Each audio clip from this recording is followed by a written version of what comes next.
बहुत बहुत स्वागत है। नमस्कार, जय हिंद दोस्तों। आज की बड़ी खबरों में मुख्य समाचार जानेंगे, आप तक पहुंचाएंगे बड़ी खबरें। जस्टिस शेखर यादव के खिलाफ महाभियोग प्रस्ताव लाने की मुहिम शुरू। जी हां दोस्तों, क्या कुछ अपडेट है जानेंगे। ईवीएम बैलेट पेपर को लेकर भी, दिल्ली विधानसभा चुनाव को लेकर चुनाव आयुक्त से मिले हैं केजरीवाल, दिल्ली की सीएम। दोस्तों, इन्हीं सभी बड़ी खबरों को विस्तार से जानिए। आप भी मानते हैं दिल्ली विधानसभा चुनाव में आम आदमी पार्टी का पलड़ा भारी लग रहा है, तो वीडियो को लाइक करके आप भी अपना समर्थन जरूर दर्ज करवाइएगा।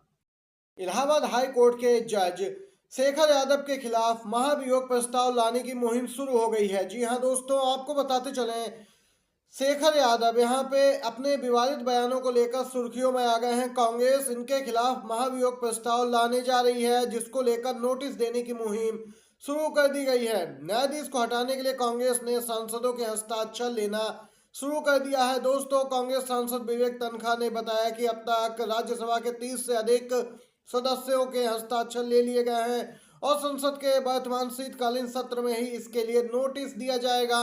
उन्होंने कहा कि यह मामला गंभीर है, यही कारण है कि हम संसद के इसी सत्र में महाभियोग के लिए नोटिस देंगे। बीएचपी विश्व हिंदू परिषद के कार्यक्रम में इन्होंने संबोधित करते हुए विवादास्पद टिप्पणी की थी, जिसके बाद विवाद शुरू हो गया था। सुप्रीम कोर्ट के वकील भी इन पर कार्रवाई की मांग कर चुके हैं। दोस्तों, इसी के साथ अगली खबर की ओर चलते हैं। महाराष्ट्र में ईवीएम को लेकर लगातार विवाद बढ़ता जा रहा है। इस पूरे मामले को इंडिया गठबंधन जहां एक तरफ सुप्रीम कोर्ट ले जाएगा, वहीं सांसद प्रणीति शिंदे का बयान आया है। बोली है कि महाराष्ट्र के सीएम भी ईवीएम के सीएम हैं। जनता खुश नहीं है क्योंकि उन्होंने जिसे वोट दिया उसको वोट मिला ही नहीं। हम मुद्दे उठाते हैं तो भाजपा सदन नहीं चलने देती है। कांग्रेस सांसद प्रणीति शिंदे का ये बयान आया है। दोस्तों, ईवीएम को लेकर लगातार मामला गर्माता जा रहा है। इंडिया गठबंधन के घटक दलों की बैठक में नेताओं ने एक मत से निर्णय लिया कि अब इस पूरे मामले को लेकर सुप्रीम कोर्ट का रुख किया जाएगा, क्योंकि निर्वाचन आयोग है इंडिया गठबंधन की बातों पे गौर नहीं कर रहा है, उनके बताई शिकायतों पे कोई कार्रवाई नहीं कर रहा है। अब सुप्रीम कोर्ट का रुख किया जाएगा। वहीं चुनाव आयोग पे दूसरा आरोप लगा है दिल्ली के सीएम की तरफ से और यहाँ पे आप संयोजक केजरीवाल की तरफ से। जी हाँ, दिल्ली में बीजेपी साजिश करके कई लोगों के वोट काटने का षड्यंत्र रच रही है। और इस पूरे मामले को लेकर दोस्तों आपको बताते चलें, आम आदमी पार्टी की तरफ से सीएम आतिशी और केजरीवाल ने मुलाकात की मुख्य चुनाव आयुक्त से और यहाँ पे शिकायती पत्र सौंपा। आम आदमी पार्टी ने लिखा कि बीजेपी की साजिश नाकाम होगी। इलेक्शन कमीशन ने बताया कि अब अगर एक आदमी 5 से ज्यादा वोट कटवाने की एप्लीकेशन देता है तो उसके ऊपर खुद एसडीएम को जांच पड़ताल के लिए जाना होगा। दोस्तों, देख सकते हैं, फर्जी एप्लीकेशन देने वाले लोगों पर भी एफआईआर दर्ज कराने पर विचार कर रहा है चुनाव आयोग। ये तमाम बातें सामने निकल के आई हैं जब मुलाकात की आम आदमी पार्टी के नेताओं ने चुनाव आयुक्त से। दोस्तों, प्लेसेस ऑफ वर्शिप एक्ट अधिनियम को लेकर आज 12 दिसंबर को सुप्रीम कोर्ट में बड़ी सुनवाई है। इस एक्ट की संवैधानिक वैधता को चुनौती देने वाली याचिकाओं पे आज मुख्य न्यायाधीश संजीव खन्ना की अध्यक्षता वाली 3 सदस्यीय पीठ सुनवाई करेगी। याचिकाओं में 1991 के इस कानून को अन्यायपूर्ण बताते हुए इसे रद्द करने की मांग की गई। इन याचिकाओं के जरिए हिंदू पक्ष ने प्राचीन मस्जिदों के सर्वेक्षण की मांग को लेकर भी याचिकाएं दायर की गई हैं। याचिकाओं में दावा किया गया है कि कई पुरानी मस्जिदें मंदिरों को तोड़ के बनाई गई हैं। दोस्तों, इस पूरे मामले को लेकर सुप्रीम कोर्ट आज सुनवाई करने वाला है। मुख्य न्यायाधीश इस पूरे मामले को देखेंगे, उनकी अध्यक्षता में पीठ बनी है। दोस्तों, बीजेपी नेता सुब्रमण्यम स्वामी समेत कई लोगों की याचिकाएं सालों से लंबित हैं। वहीं इस एक्ट का जमीयत उलेमा ए हिंद समेत कई और संगठनों ने समर्थन भी किया है। दोस्तों, इसी के साथ अगली खबर की ओर चलते हैं। क्या महाराष्ट्र में आएगा बहुत ही बड़ा राजनीतिक भूचाल? क्यों उठ रहा है सवाल? दोस्तों, जानते हैं ये खबर। एक बार फिर महाराष्ट्र में बड़ा राजनीतिक भूचाल आने की प्रबल संभावना बताई जा रही है। दरअसल 6 माह के अंतराल में राज्य में हुए लोकसभा और विधानसभा चुनाव के नतीजों में विरोधाभासी नतीजे आए हैं। महाराष्ट्र की जनता ने लोकसभा के लिए महाविकास आघाड़ी को वोट दिया, जबकि दिवाली के बाद हुए विधानसभा चुनाव में बीजेपी के नेतृत्व वाले महायुति गठबंधन को जबरदस्त सफलता मिली और इस नतीजे के बाद सत्ताधारियों का आत्मविश्वास बढ़ा है। वहीं संभावना है कि बीजेपी राज्य में कोई बड़ा सियासी कदम उठाएगी। इसलिए इस बात की आशंका है कि महाविकास आघाड़ी और बीजेपी के बीच टकराव चरम पर पहुंच जाएगा। सूत्रों की माने तो इस बात की संभावना तेज हो चली है कि बीजेपी जल्द ही महाराष्ट्र में ऑपरेशन लोटस शुरू करेगी। बताया जा रहा है कि इस संबंध में कुछ चौंकाने वाले खुलासे बीजेपी के नेताओं द्वारा भी किए जा रहे हैं। दोस्तों आपको बताते चलें, बीजेपी ऑपरेशन लोटस के जरिए विपक्षी विधायकों को अपने पाले में लाने की पूरी कोशिश करेगी।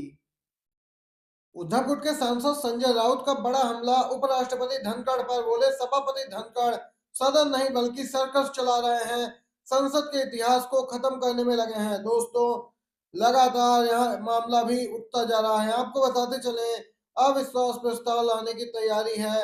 आपको बताते चले संसद के इतिहास को खत्म करने में लगे हैं जगदीप धनखड़। संजय राउत ने कहा इंडिया गठबंधन के प्रेस कॉन्फ्रेंस में कहा कि मंच पर देश के नेता हैं जो संविधान और लोकतंत्र को बचाने के लिए साथ आए, लेकिन यहाँ पर आज स्थिति है बहुत ही भयानक है। सभापति सदन नहीं बल्कि सर्कस चला रहे हैं।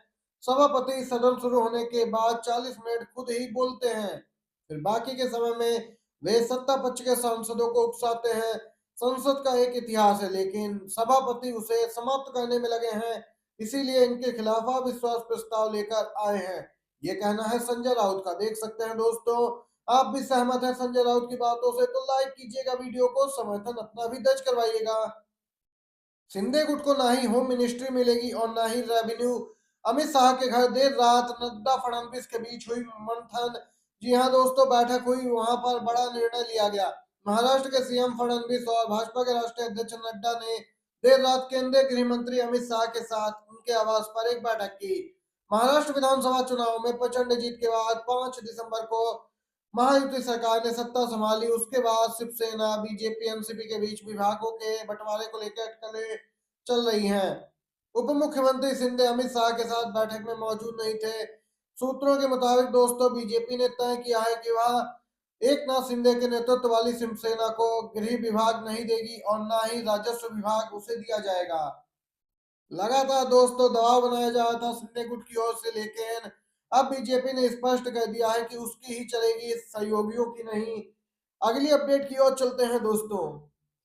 ईवीएम का मामला एक बार फिर पहुंचेगा सुप्रीम कोर्ट। इंडिया गठबंधन के नेताओं ने तैयारी की है। जी हाँ दोस्तों, दिल्ली में शरद पवार, अरविंद केजरीवाल और यहाँ पर जाने माने वकील और कांग्रेस नेता अभिषेक मनु सिंघवी के बीच एक मीटिंग हुई। उसके बाद फैसले लिए गए, घोषणा की गई। इंडिया गठबंधन का आरोप है कि बीजेपी के नेतृत्व वाली महाराष्ट्र में महायुति गठबंधन के पक्ष में ईवीएम में गड़बड़ी हुई, जिसके कारण वह चुनाव में हार गए।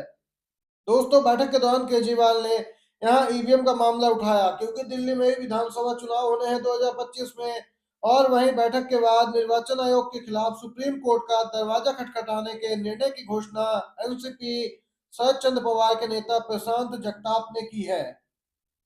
दोस्तों अब यहाँ पे ये मामला फिर से सुप्रीम कोर्ट पहुंचने वाला है ईवीएम का। आप भी बैलेट पेपर के साथ हैं, बैलेट पेपर का समर्थन करते हैं, मानते हैं चुनाव बैलेट पेपर से हो तभी निष्पक्ष होंगे, तो वीडियो को लाइक करके और चैनल को सब्सक्राइब करके आप अपना समर्थन दर्ज करवा सकते हैं। वीडियो देखने के लिए बहुत बहुत धन्यवाद।